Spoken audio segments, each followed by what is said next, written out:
When I look back on my first year of trading now, kid, it feels less like a timeline of progress and more like a slow-motion collision between who I thought I was and who the market insisted I become. Because that year didn't teach me how to make money. It taught me how much I didn't understand about myself. I came into trading believing that effort alone would be rewarded, that long hours, late nights, and relentless screen time would somehow earn me consistency. And I learned quickly that the market doesn't pay overtime. It pays precision, patience, and restraint, 3 qualities I didn't yet possess. My first year was filled with activity, constant motion, endless clicking, and very little wisdom. I traded because I could, because the market was open, because silence made me uncomfortable. I chased moves I didn't understand, held losses longer than I should have, cut winners early out of fear, and then wondered why my results felt random despite how hard I was working. Every mistake felt justified in the moment, every bad decision wrapped in a story that made sense until the damage was already done. What surprised me most wasn't the losses, it was how personal they felt. Each red day felt like an accusation, each green day like a temporary pardon, and my emotions swung wildly between confidence and self-doubt with every fluctuation in price. I didn't yet know how dangerous that emotional attachment was, how tying your identity to short-term outcomes slowly erodes your judgment. I thought trading was about charts and strategies, but that first year taught me it was really about emotional exposure. The market stripped me down piece by piece, revealing impatience. I didn't know I carried insecurity I had hidden behind bravado and a deep need to be right that sabotaged me more than any technical flaw ever could. I remember one stretch in particular where I tried to trade my way out of a drawdown, convinced that more effort would fix what discipline should have prevented. I increased size at the worst possible moments, broke my own rules with full awareness, and told myself I was being adaptive when I was really just being desperate. That period taught me one of the most painful lessons of my first year. The market does not respond to urgency. It punishes it. The harder I pushed, the more resistance I felt, until I finally exhausted myself and was forced to stop, not out of wisdom, but out of emotional fatigue.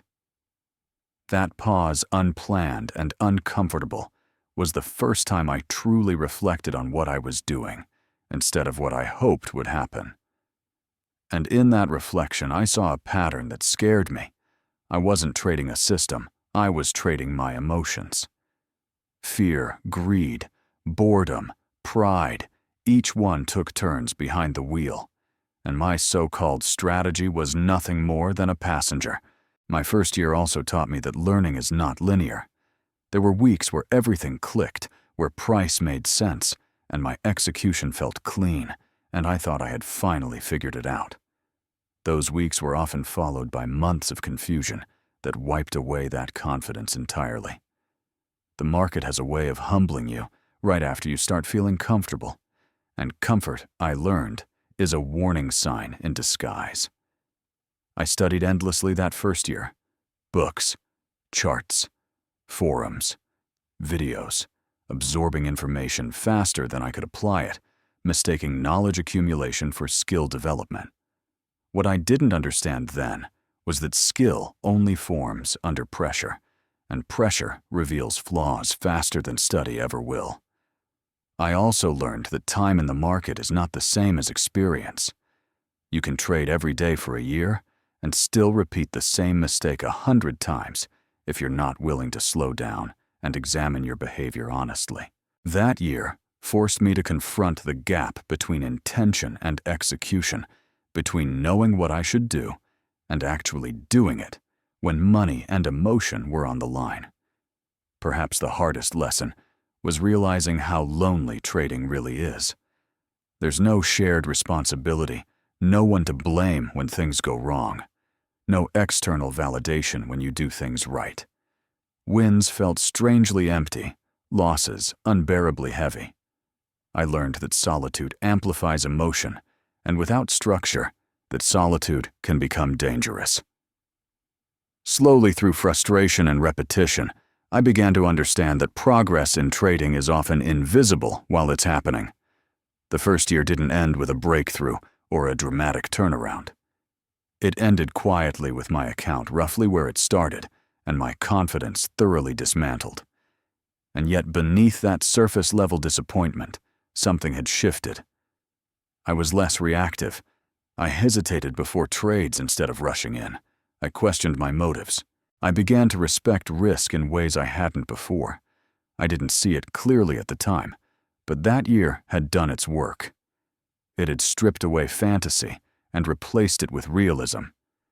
It had taught me that consistency is built on behavior, not hope, and that survival comes before growth.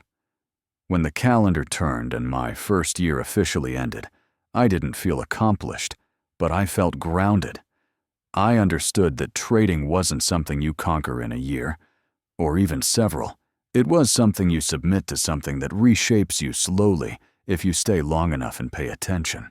That first year wasn't about profits. It was about initiation, about earning the right to continue by enduring confusion, frustration, and doubt without walking away. And as I closed my journal on that chapter, I realized that everything I truly needed to learn was still ahead of me, and that the real value of my first year wasn't what it taught me about the market, but what it revealed about the kind of trader I would have to become if I wanted to survive beyond it. Because the lessons of that year only begin to make sense once you stop measuring success by short-term results and start measuring it by whether you're still standing, still learning, still willing to refine your behavior when the market refuses to reward you. And that realization marked the quiet beginning of a deeper journey, one that truly started the moment I accepted that my first year hadn't failed me at all. It had prepared me for what was coming next, and what it prepared me for was the understanding that survival in trading is the first real milestone. Not profitability, because once you endure that first year, without quitting, without blowing yourself up beyond repair, you earn something. Most people never get perspective. And as I moved into my second year, I finally began to see my first year for what it truly was. Not a failure, not a wasted effort, but a brutal apprenticeship designed to strip me of illusions I could not afford to carry forward.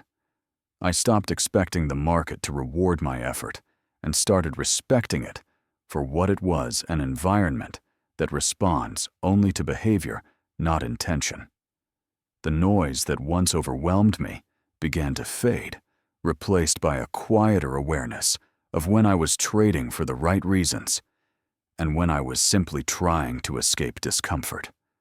Losses still happened, but they no longer felt like personal verdicts. They became information feedback on execution rather than judgments on my worth. I learned to sit through flat days without forcing trades to accept missed opportunities, without chasing them to recognize that consistency isn't built on dramatic wins, but on thousands of small, unremarkable decisions made correctly when no one is watching. And looking back now, decades later, I can say with certainty that everything I truly needed to survive this career was planted in that first year, even if it didn't bloom until much later.